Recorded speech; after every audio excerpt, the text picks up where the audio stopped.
Welcome back. I want to continue our discussion on DAX, data analysis expressions, by talking about basic count functions in DAX and maybe one not so basic count function.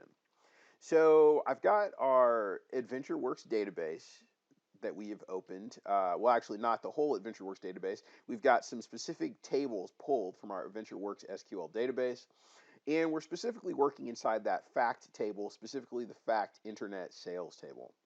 So I want to talk to you about some count functions, and they should sound familiar because several of them are very similar to the way they're created or calculated in Excel. Those count functions are count, count A, distinct count, count rows, and count blank.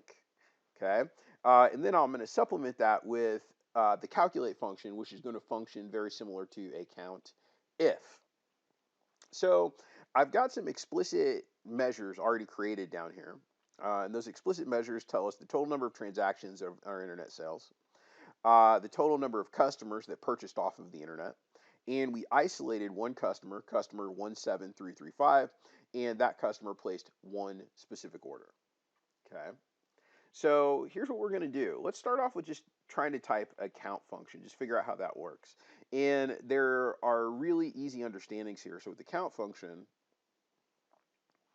it's very similar to the way you'd write count function in Excel. So I'm going to jump in. I'm just going to do count. And remember, we have to use those structured references. So either fully qualified or unqualified structured reference, just to make it more understandable for you. I'm going to use fully qualified structured reference. So I'm going to go count internet sales. Oh, we don't want carrier tracking number. We want customer key. Customer key. So when I do that count, so we're going to do the count function, and it's going to tell us the customer key. It's going to give us the magic number of 60,398.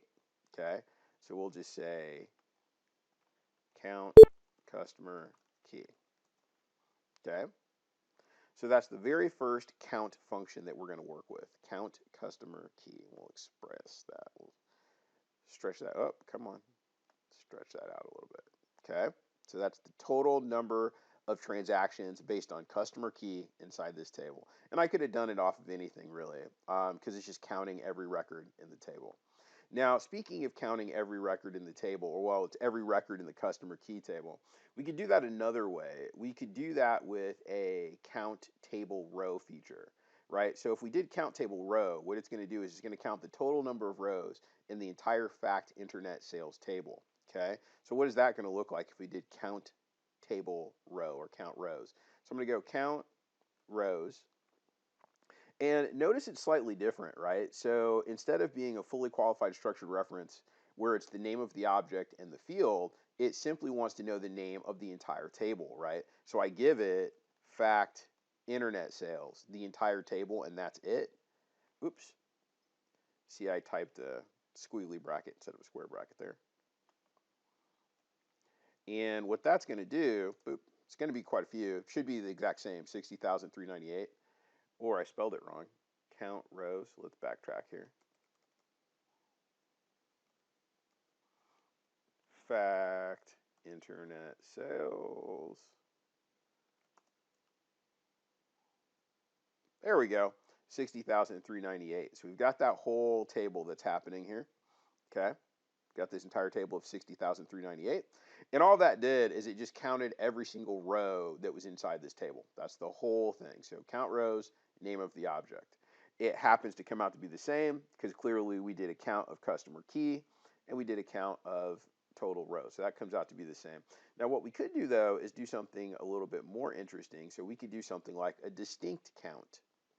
So say we wanted to know how many non-repeating items we would have. So let's see if we could do a distinct count. What would we have in here that would do that? So what a distinct count would do would count a singular appearance, but it wouldn't count multiples. So let's see here. Do we have anything in there that would do that? Looks like all of our prices. Let's take a peek at our prices. So we've got a few prices here. Let's see if we can find something else that would do distinct count. I don't know if we have anything that would be overly beneficial for distinct count, but we could do it based on the number of products, I suppose. So you'll see over on the left here, we have a column called product key. And the product key is repeating for every time that product has been purchased, right? So there's quite a few products, okay? Quite a few products. And they're repeating. So 528 was purchased here, 528 was purchased all there, 528 was purchased there.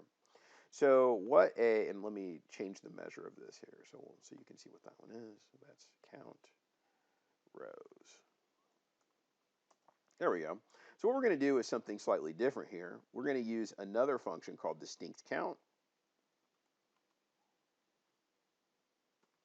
And what that's going to do is we're going to do the fact internet sales table, and we want the product key. And what that will do for us,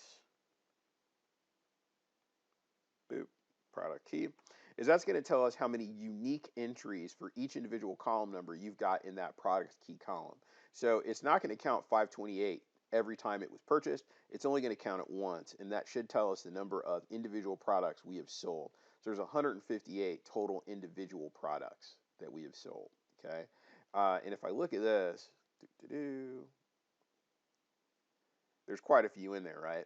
So I've got to scroll through all those. So it's telling me that there's 158 total distinct products. So I can jump over here and we'll say products. There's 158 that we sold on the internet. So count and count A pretty much do the same thing. The only difference is if you have something that's got foreign characters in it that the count function doesn't want to work with, much like in Excel. So when you think about using count A, think about it as count alpha or count anything would be an easy way to think of it.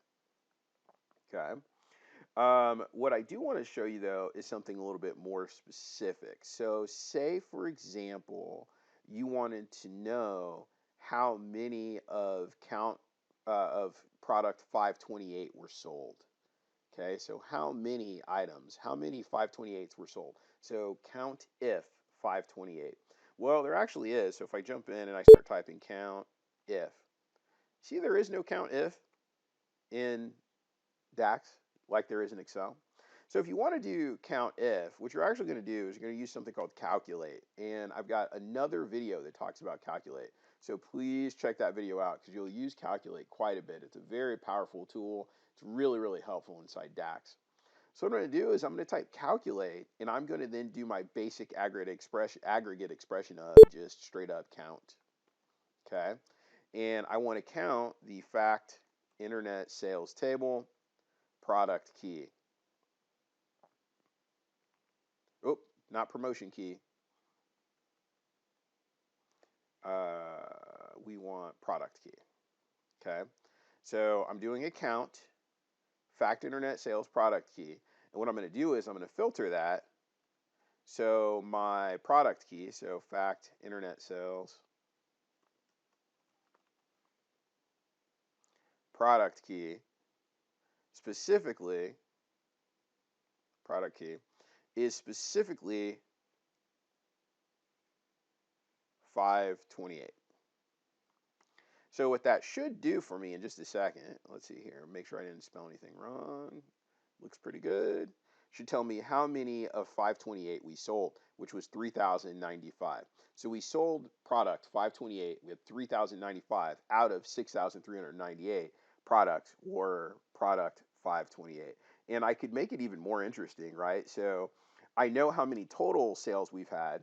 I know how many of each individual item we've had. So we could go through and actually figure out what percentage of total sales product 528 would be, for example, just using a basic function, not even a function, just basic math if we wanted. But I just wanted to make this quick video to give you an introduction to count functions in DAX. They're pretty easy. The functions we covered were count, count A, which remember they are pretty much the same except one only counts numbers. We covered distinct count, so it counts only an individual occurrence and not duplicates.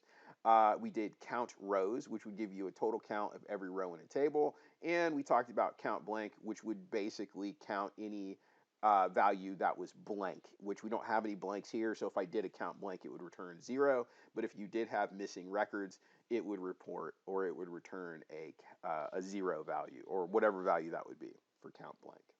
So this one was kind of short and sweet. Again, let me know if you have any questions. And I would play off of this by going into that next video on calculate in the DAX feature. So DAX functions calculate. The calculate function that we ended with is really, really good. Really something you'd use quite a bit. So hopefully you'll be able to check that out moving forward. All right, we will talk soon.